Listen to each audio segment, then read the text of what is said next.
mais uma vez, graças e paz a todos. Semana passada a gente começou uma nova série chamada Fé. Fé com ponto de interrogação mesmo, né? O que é fé? Como que eu desenvolvo fé? E nós estamos olhando sobre o livro de Abacuque. Nós iniciamos semana passada com o verso de Abacuque, capítulo 2, o verso 4, e lá a gente desenvolveu e refletimos. Semana passada foi um final de semana bem atípico, porque feriado, acampamento acontecendo, muitos da nossa comunidade servindo lá, e ainda teve um jogo do Brasil, né? Então, se talvez você tenha perdido a mensagem será disponibilizada no nosso canal no YouTube, porque semana passada a gente conversou, você que esteve aqui semana passada percebeu que a gente conversou sobre a doutrina da fé. Então a gente trabalhou muito bem uma doutrina reformada sobre o que é fé, olhando fé como objeto de conhecimento, olhando fé como confiança e olhando fé como o caminhar de uma maneira ativa em direção a Cristo Jesus. Então a gente olhou o significado de fé, que Paulo traz no grego pistis, tanto o significado passivo de ser confiável, de ser leal, quanto o significado ativo. Eu vou colocar a minha confiança em Deus. Eu terei expectativas do que virá em Deus. Então você corre até Deus, você vai até Deus. Então nós refletimos apenas sobre Abacuque capítulo 2, verso 4. E hoje a gente conversou também sobre, desenvolvemos um conceito sobre a fé, que é o caminhar diário na confiança em Deus e na sua palavra. Por que esse caminhar tem que ser diário? Porque a sua fé de ontem não vai te sustentar no amanhã. Por quê? Porque as circunstâncias mudam, o cenário muda. Então a fé que você tinha ontem, ela não vai suprir as dificuldades e os leões que virão amanhã. A fé é uma jornada diária. Então a minha fé ela é contínua. A fé ela deve ser como o maná. O maná é fresco, o maná foi dado ao povo de Deus diariamente e ele era sustento diário. Tanto que se o povo guardasse o maná por mais de um dia, se não fosse no sábado, o que acontecia? Dava bicho, dava coroa, apodrecia. Por quê? Porque o sustento de Deus é diário. Então eu coloco a minha fé no caminhar diário em Deus. Mesmo que você não veja, isso é fé.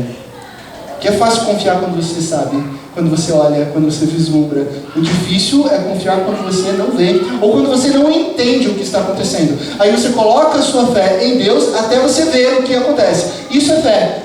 É você confiar em Deus quando você ainda não vê. A visão vem depois da sua confiança.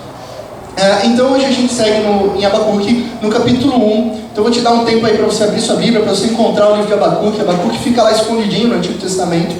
Então você pode abrir no texto de Abacuque, capítulo 1.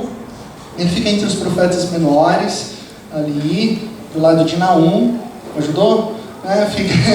São profetas que têm 3, 4 capítulos, né? Você pode ligar também seu dispositivo eletrônico e a gente vai refletir no capítulo 1 de Abacuque nessa noite. Mas antes, vamos orar mais uma vez. Pai de amor, nós estamos diante da Tua palavra, Pai. Nós pedimos que o Senhor venha ministrar os nossos corações através do Teu Santo Espírito, para que a gente saia daqui nessa noite com uma fé sólida no Senhor. Uma fé que está enraizada na Tua vontade, nos Teus princípios e não nos nossos meios e não nas nossas forças. É no nome de Cristo que nós oramos. Amém. O que está acontecendo em Abacuque? Mantenha sua Bíblia aberta, capítulo 1. O problema de Abacuque é o mesmo problema que acontece até hoje. O problema é que a gente sempre teve a partir de Gênesis 3. O problema do pecado.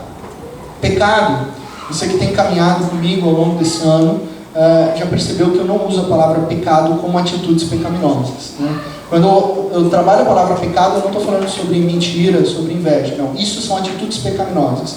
Isso são resultado do que eu chamo de pecado. Na teologia, pecado é um estado de desconexão com Deus. E esse estado de desconexão com Deus é que gera todas essas atitudes pecaminosas. Então, desde Gênesis 3, houve uma desconexão do homem com Deus. E essa desconexão que nós chamamos de pecado é a causa, em última instância, de todas as coisas ruins, como rebelião, loucura, sofrimento, injustiça, morte é resultado dessa desconexão, maldade é resultado dessa desconexão, a depressão é resultado dessa desconexão, o desânimo, o desespero. E o pecado, infelizmente, ele nos permeia, ele penetra e nos atormenta como pessoas, como indivíduos, indivíduos, como cultura, como sociedade, e isso é levado de geração em geração. Como vimos na semana passada, historicamente Abacuque está inserido numa época onde o povo de Deus, o reino de Judá, está distante do Eterno, se afastou dos caminhos de Deus, e Abacuque vê que esse pecado, esse estado de desconexão está causando sofrimento e dor e injustiça para o próprio povo de Deus. É interessante pensarmos que essa dificuldade com o sofrimento, ela é no mínimo curiosa, porque eu e você nascemos em sofrimento. A criança, ela nasce chorando, né? Aliás, a expectativa que você tem quando você tem um neném é que ele chore, né? Eu quero ouvir o chorinho. Por quê? Porque esse choro de dor é o choro da vida, né? Aquele pulmãozinho que nunca tinha respirado, na hora que ele se enche pela primeira vez de ar, fora da vida intrauterina, causa dor, né? Porque o pulmão está ali, 0 bala. Então aquilo enche, a criança chora, ela rasga de chorar. E aí você fala, uau, o neném está bem, está chorando. Então, desde o início da nossa jornada, a gente tem sofrimento, a gente tem dor. Desde a infância, a gente aprende sobre frustrações. Aliás, criança que não sofre frustração, depois é um problema lá na frente, né? Porque aí ela não entende muito que o mundo não gira em torno dela. Ou seja, desde o começo, nós vivemos em meio ao sofrimento. E muitas vezes nós somos a causa de sofrimento uns com os outros. Não é verdade? Muitas vezes nós geramos sofrimento uns para os outros. Ao mesmo tempo, nós sabemos que a dor também é um indicativo que nós estamos vivos, né? O fato de doer quando você cai, tropeça no chão, se machuca, se rala, é um indicativo de que algo errado aconteceu com o seu corpo, né?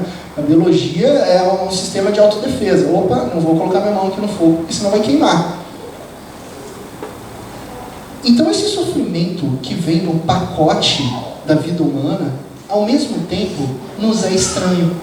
Porque nós não gostamos de sofrer, nós não queremos sofrer. E diferentemente de todo tipo de criatura na face da Terra, nós somos os únicos que têm a possibilidade de refletir sobre a condição de sofrimento do mundo. Então a gente faz questionamentos como esse. Como o mundo chegou a tão profundo nível de sofrimento e dor?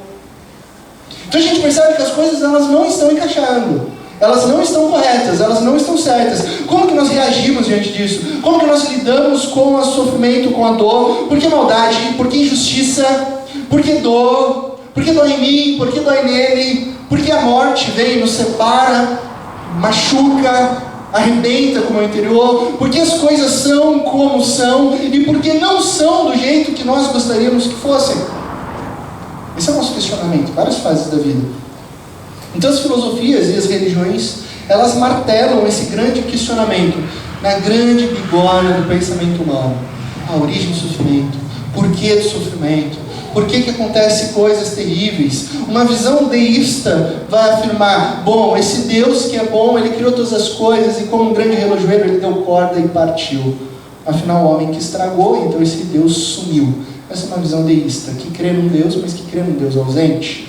Uma visão já relativista, ela vai falar, bom, Deus, ele é bom e é mal, é relativo, né? Então, às vezes ele é mal, às vezes ele é bom. Então, o mundo é reflexo desse Deus aí um tanto relativo. Uma visão humanista, e dentre as visões humanistas, também aquelas ateístas, podem negar a existência de Deus. Como é que pode existir um Deus bom, um mundo injusto? Então Deus não existe e as coisas simplesmente são assim. Só que o cristianismo afirma duas coisas imprescindíveis para mim e para você. E são elas. A primeira é que Deus ele é bom. E essa é uma informação extremamente importante, porque Deus ele é inteiramente bom.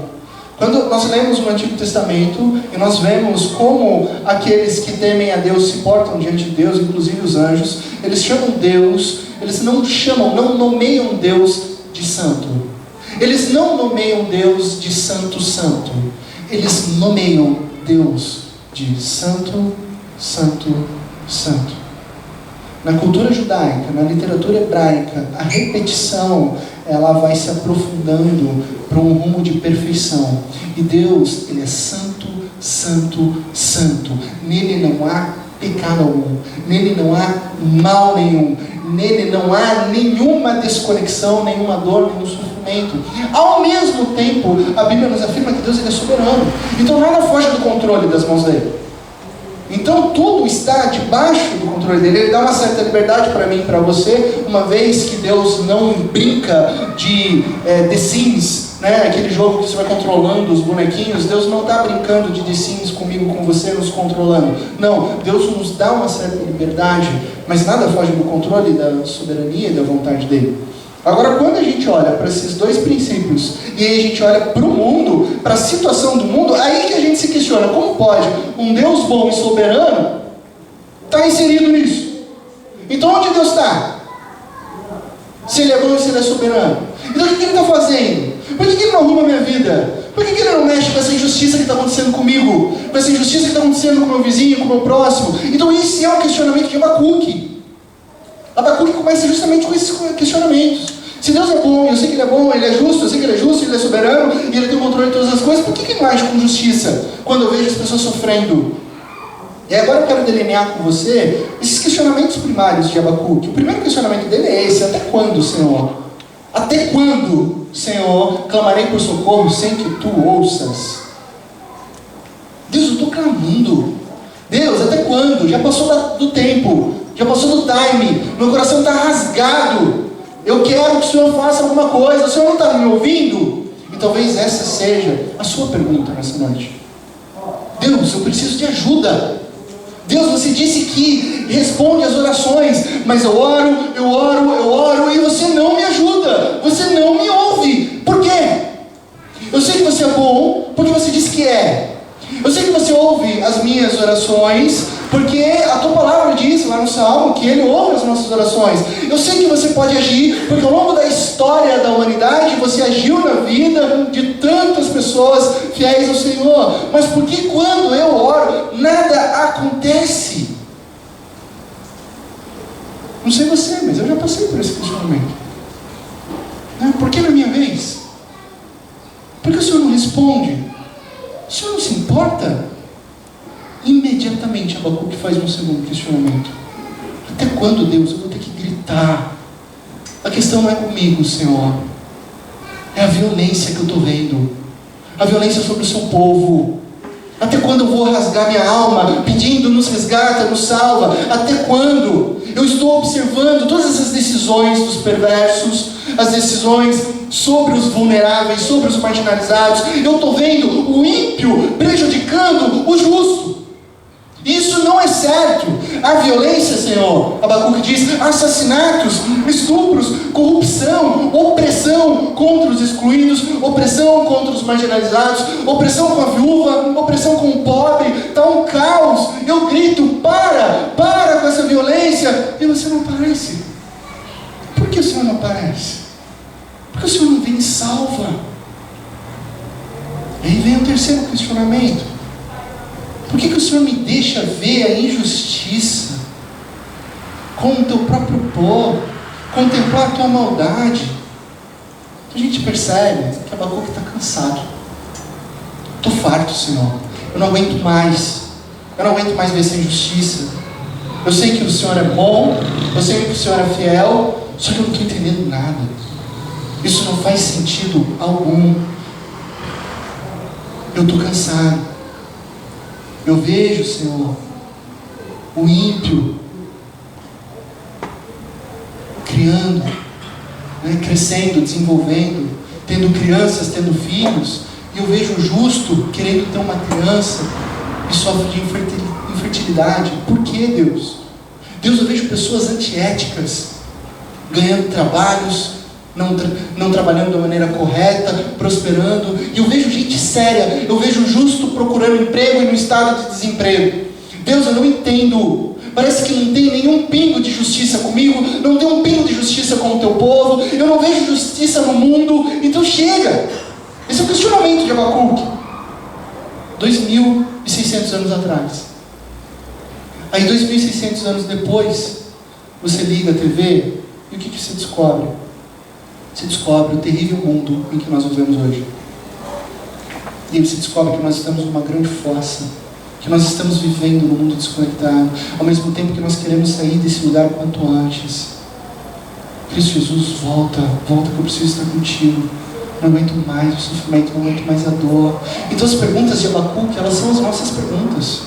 E as perguntas de Abacuque, elas são extremamente honestas, elas são sinceras. Ele questiona, ele não acusa. Por isso que Deus responde, e ao longo dessa série a gente vai ver a resposta de Deus. Então ele questiona, ele não acusa. Então veja bem, isso é muito importante, porque questionar Deus sinceramente não é pecado. Só ele é o próprio Davi em Salmos questionando Deus.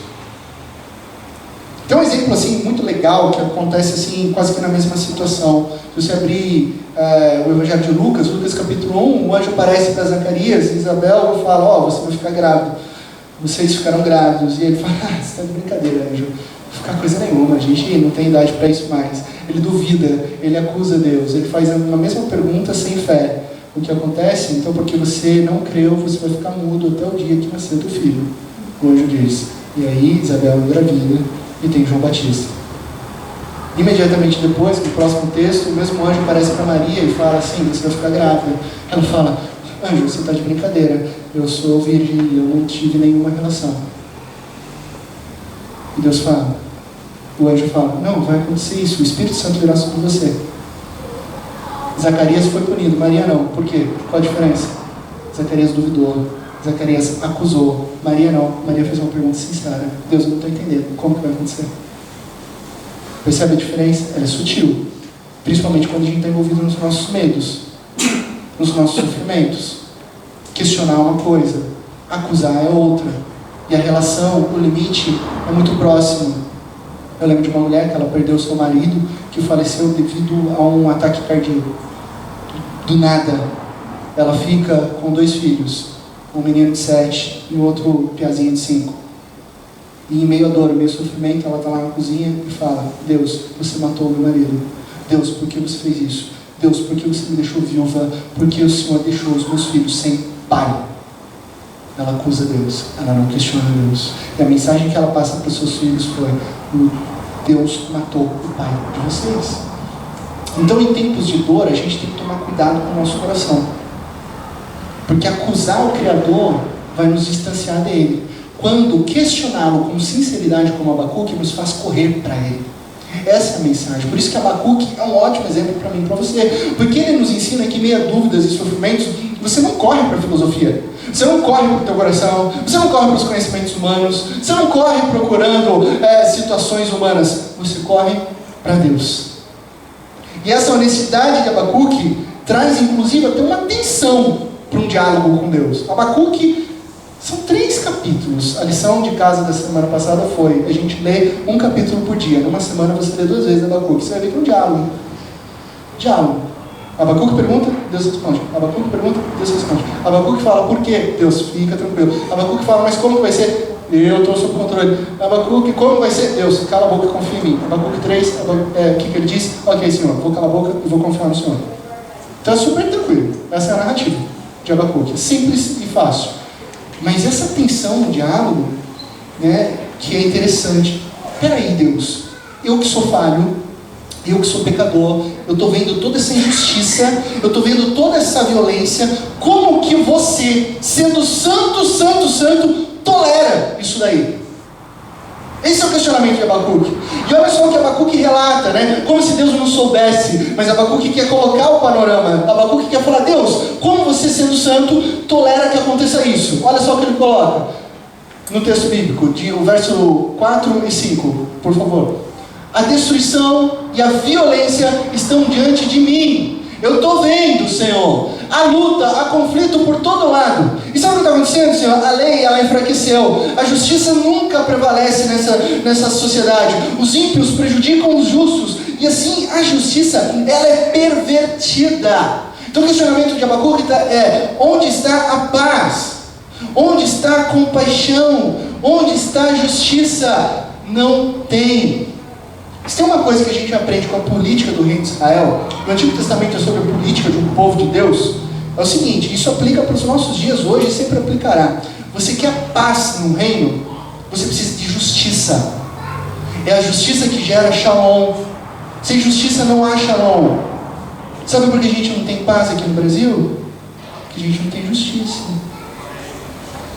Então a lei está paralisada, a lei não funciona. ela foi minada, ela foi destruída com o tempo, e esses ímpios prosperaram a ponto de prejudicar os justos. Então sabe o que Abacuque está falando? Ele está falando o seguinte: os bandidos estão reinando, eles estão oprimindo os justos.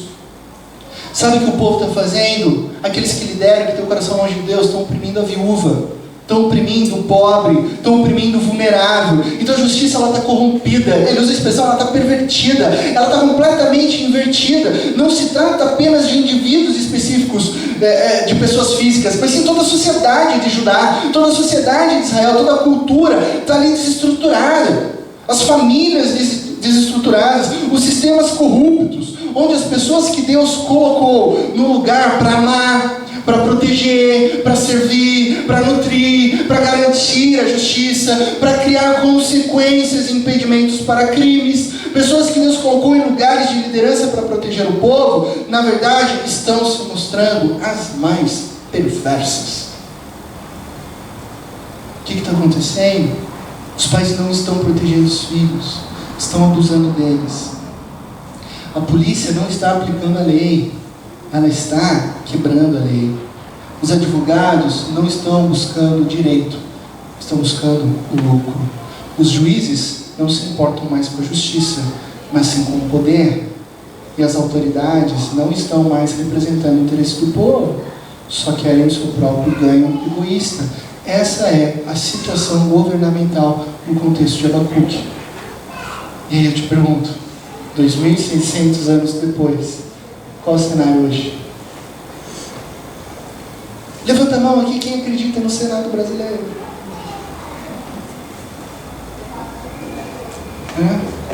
Quem acredita que os representantes políticos da nossa nação dizem a verdade, buscam a honestidade e o melhor para o povo brasileiro? De jeito nenhum. De jeito nenhum. Não tem. Então a gente vive numa sociedade onde a milícia do estado do Rio de Janeiro mata quase 9 pessoas por 100 mil habitantes, primeiro semestre de 2019. Isso significa que o índice da polícia que mata no Rio de Janeiro é maior que o índice de homicídio por 100 mil habitantes no estado todo de São Paulo. Saiu essa semana que o número de mortes violentas caiu. Vamos festejar? Vamos comemorar? 13%. Vamos. Aí a gente olha todas as estatísticas. Ok, o número de mortes violentas caiu, de maneira geral, caiu. Mas quando você olha o setor de feminicídio, aumentou. Aumentou. Nós moramos num país onde se cobra 90... Você não sabe disso, talvez. Sabia? 94 diferentes impostos são cobrados de mim e de você. Sabia? 94. Um celular sai nos Estados Unidos, um celular muito avançado e tal, ele sai por $1.250 no Brasil, nos Estados Unidos. Ele chega aqui no Brasil por $2.050. Aí você faz a conversão. São $800 de diferença taxado sobre a vida do brasileiro. A nossa taxa de imposto por importação é maior do que a da União Soviética na década de 80. O brasileiro é oprimido pelo seu próprio governo. E Abacuque diz: esse é o mundo, é um lugar terrível, eu estou farto, eu estou totalmente cansado disso. Deus, cadê você? Porque os justos são prejudicados. Quem é prejudicado é o justo. Tomar muito cuidado com o que eu vou falar aqui,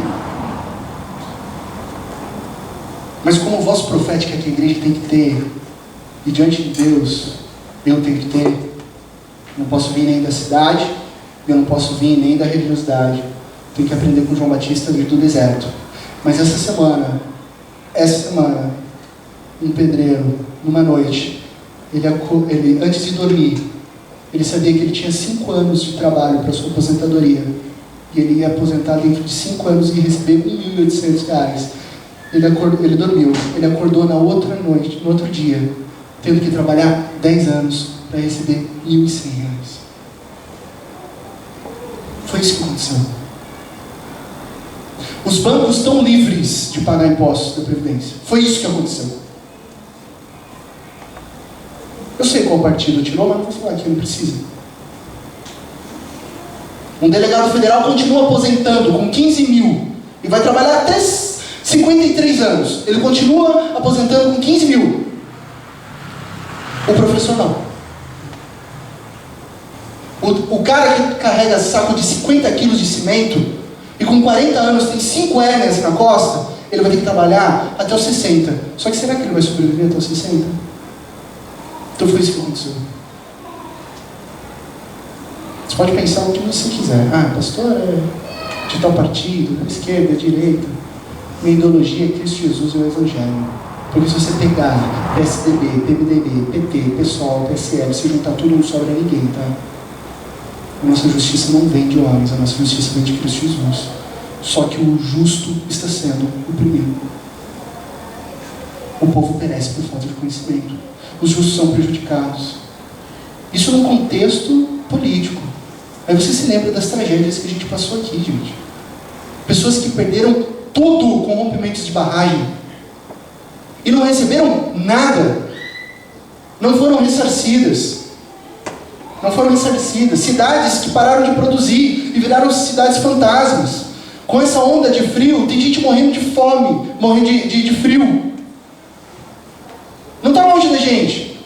Nossa cidade, Campinas, São Paulo. E tantas outras notícias que mostram que o mundo está um caos. Então jovens estão entrando em depressão e desistindo da vida. Uma sociedade secularizada, extremamente consumista, que valoriza coisas e dizendo a todo momento: sabe quem você é? Você é na medida daquilo que você tem. Então eu vou ser seu amigo? Vou, mas só se eu saber onde você mora mesmo, que carro que você tem, porque o que importa para mim é o que você tem, não o que você é. Essa sociedade consumista, essa sociedade secularizada, um relativismo em todos os assuntos. Em todos os assuntos, tudo é relativo.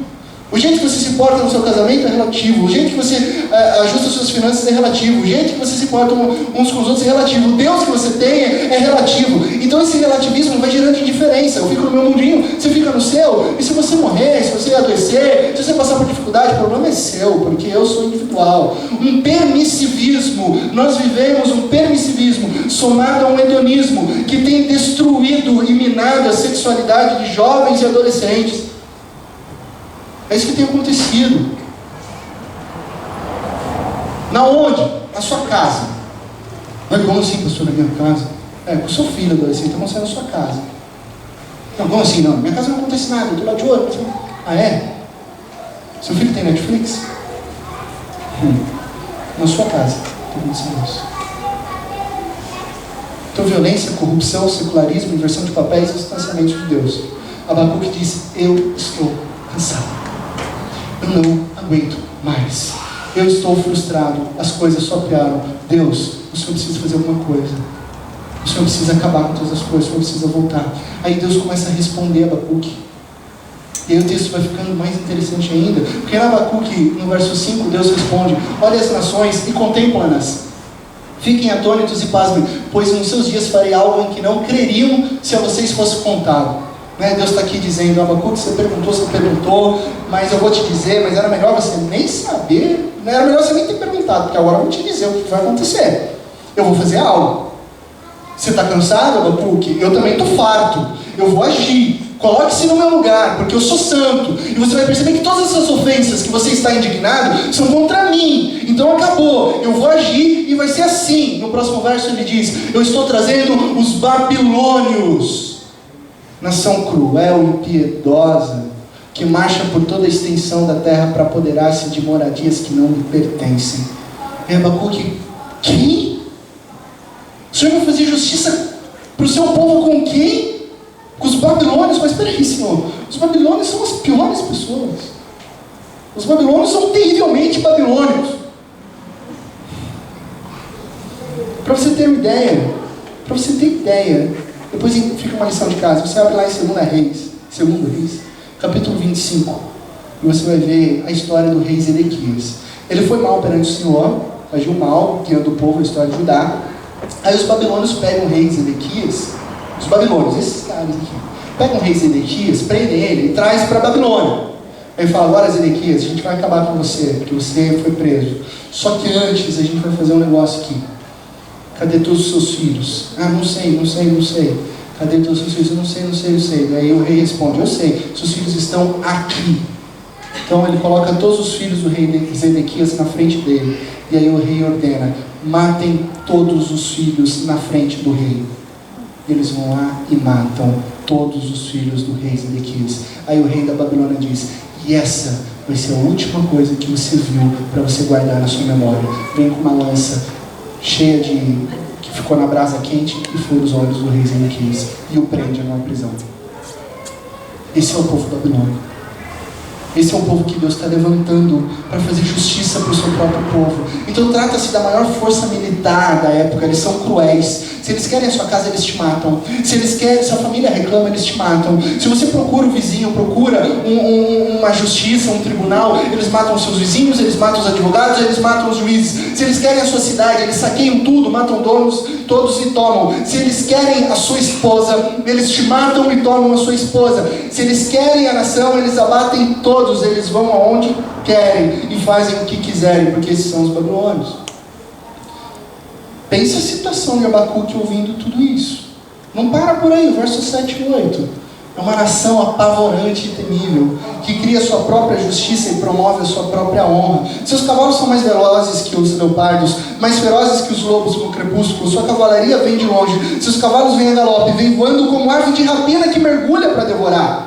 Sabe aquela ave que mergulha no mar, já pesca, já devora o peixe? Assim são os babilônios, né? Porque Abacuque pensa, puxa, eles estão chegando, vamos pegar o povo e vamos fugir. Como a gente vai fugir? A gente não foge. Nós somos camponeses, nós somos pobres, eles vêm a cavalo, eles vêm a carruagens, eles são fortes, você não pode lutar contra eles, você não pode lutar contra o exército, você então já está morto, simplesmente acabou. Essa é a situação de Abacuque, essa é a situação do seu povo. Aí vem o verso 9. Esses são prontos para a violência. As suas hordas avançam como o vento do deserto e fazem tantos prisioneiros como a areia da prata.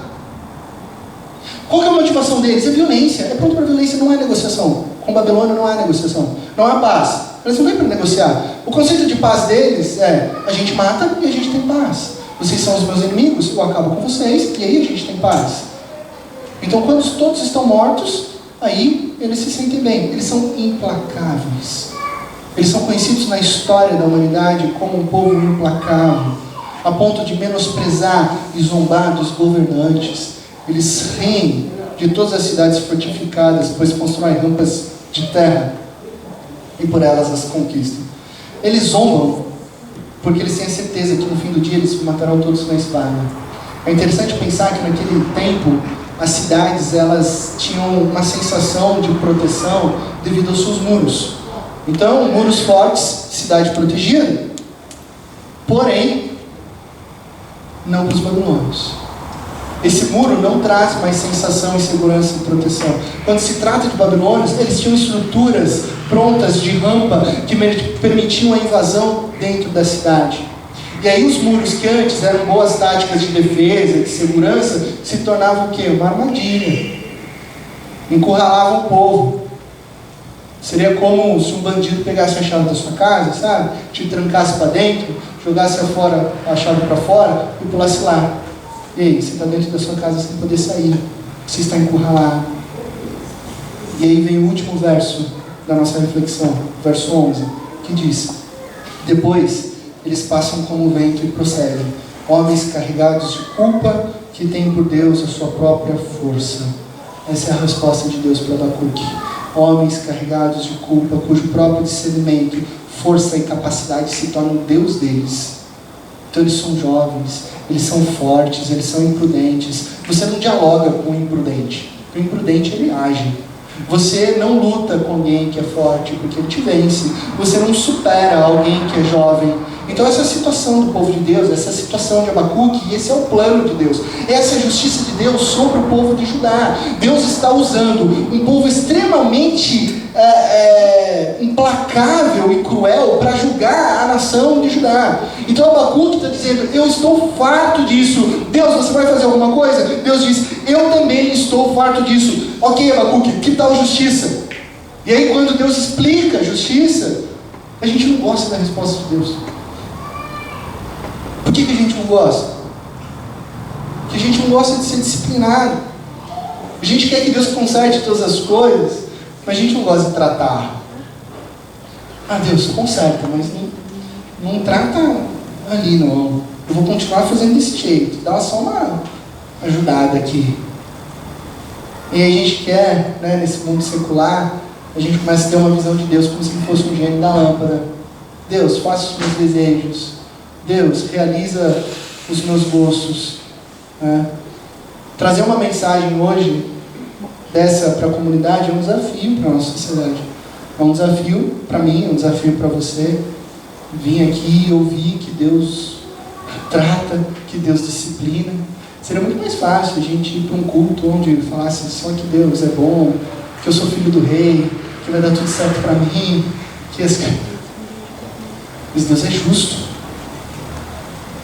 Então a gente resiste à justiça de Deus, porque no fundo a gente sabe que a gente é falho. No fundo a gente sabe que nós somos culpados, nós somos pecadores, desonestos, a gente quer do nosso jeito, a gente é meio mimado, porque a gente pensa que a gente é a solução e não o problema. Essa é a visão humanista. A gente até acha que a gente é meio bonzinho, né? A gente fica meio indignado com esse texto, porque fala, como assim, Deus? Você vai usar esse povo aqui? Tudo bem, Judá pisou na bola, faz 3 gerações que está distante do Senhor, mas, Senhor, usar os babilônios aí já é demais, nem se compara. Só que Deus diz uma coisa muito importante. Nós não somos bons. E muitas vezes a gente fica fazendo esse questionamento, por que coisas ruins acontecem com pessoas boas? Questionamento errado. Não existe pessoas boas, só existe um bom, e esse um bom é Cristo Jesus, e Ele levou toda a morte, Ele levou toda a culpa, Ele levou todo o sofrimento por mim e por você. Então só existe um bom, e Ele morreu na cruz por mim e por você. Todos nós somos variações de graus diferentes de problemas. Então quando a gente olha a resposta de Deus, a princípio a gente fala, puxa, mas esse Deus é muito maldoso, é vingativo, Ele está enviando o povo babilônico para massacrar o seu próprio povo. Só que se você tiver uma leitura mais cuidadosa da Bíblia, você vai entender que Deus não está fazendo mal. E talvez seja difícil de entender, mas você vai olhar que os babilônios querem atacar esse povo faz tempo, e Deus está segurando. E Deus está segurando, e Deus não está deixando, e Deus está enviando profetas. E nessa mesma situação, Deus envia Jeremias, um outro profeta contemporâneo, para dizer, voltem para Deus, se arrependam, que Deus vai livrar vocês. E o profeta chora, o profeta clama, o profeta grita, vocês estão distantes, voltem para Deus. Parem de pecar, porque o salário do pecado é a morte. Vocês estão arruinando toda a criação, vocês estão arruinando toda a nação, vocês estão se arruinando. Voltem para Deus e confiem nele. Então Deus estava, na verdade, impedindo que toda essa tragédia acontecesse. É como se Deus estivesse segurando uma grande represa. Só que quanto mais o tempo passava, mais o povo de Deus se afastava dele. Se afastava da gentileza de Deus, do amor de Deus, achando que nós sempre achamos, o tempo vai curar o que eu fiz. As consequências do pecado serão curadas pelo tempo. Eu não vou perdoar, eu não vou liberar perdão, eu não vou voltar atrás. Deixa o tempo. Uma hora ele esquece, uma hora ela esquece, uma hora tudo isso passa. A gente não quer lidar com o pecado. E aí a gente se acostuma com uma vida indiferente e injusta. E muitos de nós vivemos assim. Não queremos consertar o que fizemos no passado, esperando que o tempo vai curar. Vou fingir que nada aconteceu, vou seguir em frente, mas não é assim que funciona para Deus. E Deus, Ele nos perdoa, Ele nos limpa, mas o pecado tem uma consequência, o salário do pecado é a morte. Abacuque está cansado de toda essa injustiça e pede que Deus faça algo. É interessante pensar isso, se Abacuque não aguenta, imagine Deus. Qual a diferença então de Abacuque e Deus? Por que Deus parece demorar?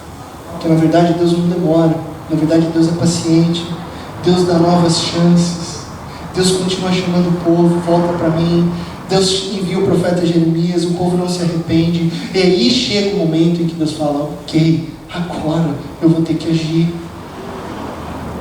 Então onde está Deus na nossa vida? Está nos chamando a todo momento, em cada detalhe. A gente que não escuta, ou a gente que não quer escutar, né? E aí às vezes Deus deixa mesmo que a dor e que o sofrimento nos acordem. Gosto muito de C.S. Lewis, mas tem alguém que você pode ler assim, seguramente, é C.S. Lewis. Ele disse algo muito legal no livro O Problema do Sofrimento. Deus sussurra nos nossos prazeres, na nossa conversa e por meio da nossa consciência. Ele vai falando, ele vai sussurrando. mas ele grita por meio do sofrimento. Porque o sofrimento é um megafone de Deus para despertar um mundo surdo. O sofrimento é um megafone de Deus para despertar um mundo surdo. Muitas vezes a gente só aprende através de experiências. Quando passamos por uma situação delicada, obtemos cicatrizes, então descobrimos que Deus sempre nos quis e que Ele tentou que a gente não tivesse essas cicatrizes. Mas assim como o filho perdido, né? A gente fala para o pai: não quero mais você, eu vou seguir os meus próprios caminhos. E Deus, como um pai amoroso, fala: ok, vai, mas lembre-se que aqui você tem vida. E a gente vai se aventurar sem Deus, aí a gente volta arrebentado. E quando a gente volta arrebentado para Deus, a gente descobre que Ele é puro amor e graça. Então o chamado de Deus para o povo de Judá é o mesmo chamado para mim e para você nessa noite. Reconheça o teu pecado, volte para mim, confie em minha palavra. Naturalmente a gente odeia injustiça, a gente odeia violência. Sabe por que a gente odeia injustiça? Sabe por que a gente odeia corrupção? Sabe por que a gente odeia violência? Porque nós não fomos feitos para esse mundo em desconexão. E assim como Abacuque, talvez a sua oração nesse momento da sua vida seja: Deus, eu não aguento mais. Até quando? Por que você não acaba logo com tudo isso? Por que o Senhor não vem? O Senhor está voltando. Então que o Senhor venha com a sua presença e me leve para morar contigo. E eu gosto de pensar que na história de Abacuque, do povo de Deus, tanto Abacuque como muitos outros servos do passado talvez fizeram essa oração. E Deus poderia ter atendido facilmente isso daí. Só que Deus sempre diz: espera um pouco. Espera mais um pouquinho, sabe por quê? Porque existe um número de pessoas que eu quero salvar. Um número de pessoas que eu quero amar. Um grande número de pessoas que precisam conhecer o meu amor, que são alvo do meu amor, que eu quero curar, que eu quero resgatar. Então só porque você está cansado disso, isso não significa que a gente tem que parar. Existem pessoas ainda que não foram encontradas pelo meu amor, e eu estou em busca delas. E nós podemos ouvir Deus dizendo nessa noite, que se Deus tivesse atendido a oração de Abacuque há 2.600 anos atrás e acabasse com tudo isso, a mensagem de amor dele não teria chegado ao meu seu coração essa noite.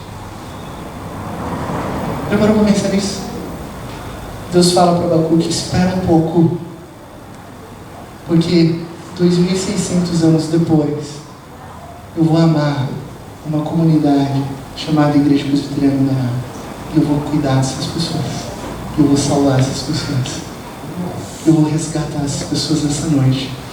Então, Abacuque, você está cansado, eu também estou, mas eu estou agindo para demonstrar o meu amor ao longo do tempo, ao longo da história. Milhares e milhares de anos de paciência, porque existe uma longa fila de pessoas que Deus deseja amar e salvar.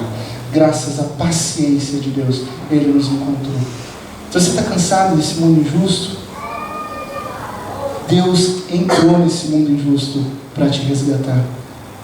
O mundo é terrível e Cristo Jesus se fez homem, habitou nesse mundo corrupto, sofreu todo tipo de tentação que eu e você sofremos diariamente, mas Ele não pecou. Foi ridicularizado, Jesus foi espancado, Jesus foi desprezado, Jesus foi traído por 30 moedas de prata de alguém com quem Ele comia diariamente. Jesus foi levado a um julgamento corrupto e falso. Jesus tinha o seu melhor líder chamado Pedro, que o nega no momento mais preciso ali. É um caos total, é uma desordem, tudo está errado, tudo está injusto, e Jesus é o único que se mantém puro, é o único que se mantém santo, sem pecado algum, indo para a cruz para morrer no nosso lugar. Deus se torna pecado por nós, aquele que não tinha pecado, Cristo Jesus, para que nele, em Cristo, tornássemos justiça de Deus. Jesus morre por todos os nossos pecados passados, presentes e futuros. Ressuscita no terceiro dia, vencendo a morte e o pecado, e nos dá uma vida plena e eterna, fazendo o quê? Que eu e você possamos entender de uma vez por todas que nós não pertencemos a esse mundo caído, a esse mundo desconectado, mas que você pertence a Deus. E virá assim aquele dia maravilhoso em que todos os que têm fome e sede de justiça serão saciados em Cristo Jesus, porque essa é a promessa de Deus para mim e para você: o justo viverá pela fé. Apenas confie, apenas continue. Não desista, o justo viverá pela fé. E que Deus te abençoe, na mais absoluta certeza de que em Cristo Jesus todas as coisas ficarão bem. Amém? Feche seus olhos nesse momento.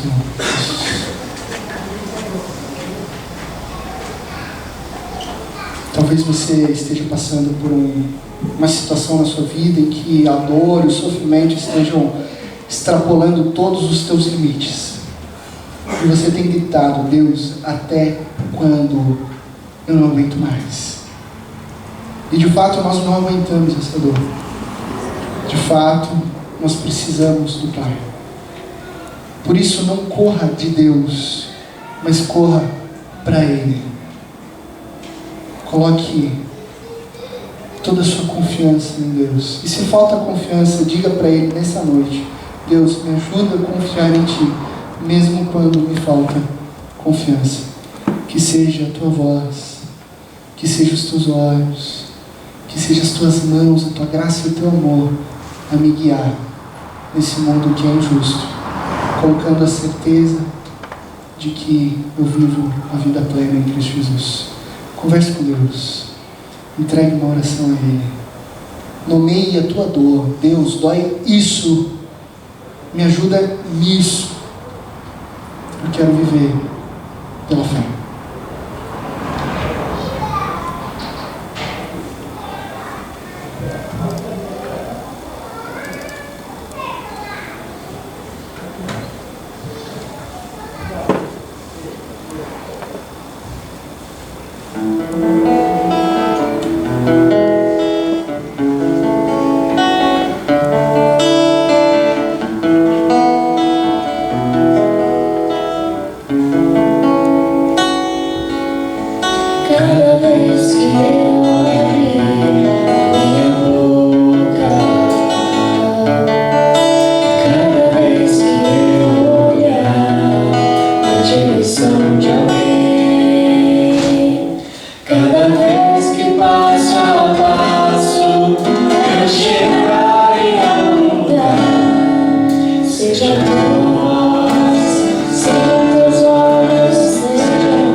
para a gente refletir, para a gente praticar durante a semana.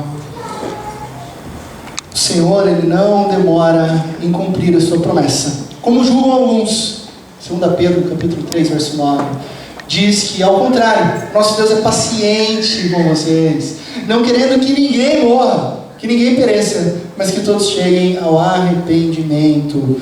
Deus não é lento, gente. Deus é paciente porque Ele está salvando pessoas. Se o final ainda não chegou, é porque nós devemos continuar ensinando e conduzindo as pessoas até Cristo Jesus. Para a gente praticar, fica um exercício. Você vai ler Romanos 8, o verso 18 ao verso 27. Anote isso, Romanos 8, do verso 18 ao verso 27. Vai falar sobre sofrimento. Você vai guardar, vai separar um tempo para você ler esse texto. É um texto que mexe com a gente, mexe com o nosso interior. E você vai ler 1, 2, quantas vezes forem necessárias ao dia, no seu momento devocional ou durante a semana. E você vai escrever num caderno seu com Deus, o nome da tua dor, o nome daquilo que te faz sofrer. E peça que o Espírito Santo te encha de expectativa e de alegria dele, de Deus. Então esse é um exercício para a alma, um exercício para o nosso coração. Romanos 8, capítulo 18, ao verso 27. Amém? Nós vamos encerrar aqui o nosso encontro. Você que nos visita nessa noite, seja muito bem-vindo. Volte sempre, você faz parte dessa comunidade. Eu esqueci completamente, fui alertado agora pelos meus presbíteros do momento de recolhimento de dízimos e ofertas. Então nós vamos deixar aqui o gasofilácio. Então após encerrarmos aqui, você pode trazer aqui o seu dízimo e a sua oferta, ou procurar diretamente o presbítero Onofre. E a gente vai orar, mas antes eu quero passar um último aviso. Nós nos reunimos em conselho. Nós nos reunimos em conselho todo mês e temos pensado sobre a possibilidade de alteração do horário dos nossos encontros. Então, muitos de vocês da nossa comunidade já estão sabendo, nós conversamos informalmente com muitas pessoas aqui. Agora nós estamos conversando oficialmente a possibilidade de nós alterarmos o nosso culto para as 10 da manhã. Todos os domingos, às 10 da manhã, das 10 às 11h30. Por que surgiu essa possibilidade? Essa possibilidade surgiu em virtude de alcançarmos uma cultura da nossa cidade, de alcançarmos aquele que não tem tradição cristã, e temos entendido que talvez esse horário pela manhã seja de um maior alcance e expansão do reino do que o horário das 18 horas. Também estamos pensando num público de pessoas idosas que em dias de frio e à noite não tem possibilidade, a facilidade de estar aqui reunindo como igreja. E também os nossos amigos que moram em cidades vizinhas. Então a gente vai fazer uma enquete. O conselho tem toda a autonomia e tem toda governo presbiteriano para fazer uma decisão, mas nós entendemos que nós queremos consultar a igreja através de uma enquete para entendermos o direcionamento de Deus. Então é muito importante que você responda esse papelzinho aqui, que está com a Rafa ali na porta, ela vai entregar para você. Aqui está simplesmente 2 quadradinhos. Uma pergunta: qual o melhor horário de culto? Das 10 às 11h30 ou das 18 às 19h30? Então você vai só assinalar, sendo membro ou não membro da comunidade. É muito importante que você responda isso. É muito importante. Tem aqui em cima um nome, está escrito entre parênteses, é recomendado. Então se você quiser se identificar, olha assim, eu sou o presbítero Onofre, então eu quero assinar aqui. Então é muito importante, é recomendado porque a gente vai saber, vai conhecer a opinião da comunidade. Mas não é obrigatório, às vezes você não quer escrever o seu nome aqui, você quer só deixar a sua opinião. São 2 horários que o Espírito Santo tem nos guiado a fazer essa pesquisa. Então nós estamos sendo direcionados devido às circunstâncias e devido ao Espírito Santo nos orientando. Eu peço que você pense, você tem uma semana para trazer essa resposta. Você pode ou preencher agora e colocar ali ao fundo naquela caixinha. Rafa, mostra pra gente a caixinha. Ali todos estão visualizando. Você pode preencher agora e colocar naquela caixinha, ou você pode durante a semana orar e pedir discernimento de Deus para você responder essa pergunta. Gostaria só que você pensasse missionalmente. Que você não pense, de manhã não porque eu acordo tarde. De noite não porque tem jogo do Corinthians. Não pense dessa maneira. Independente do horário, no domingo nós estamos aqui para louvar e glorificar a Deus. Então são 2 horários que devem atender a maioria das pessoas, né? Não é uma escolha individual, é uma escolha de família, né? Eu gostaria que fosse das 2 da madrugada às 3. Também gostaria, mas não funciona assim, ok? Então ore, né, e responda com sinceridade, pensando no melhor. Nós queremos expandir o reino de Deus e cremos que em breve Deus vai continuar nos abençoando, e aí teremos que fazer uma nova enquete para decidir o segundo horário de culto. Amém? Ter 2 cultos, né?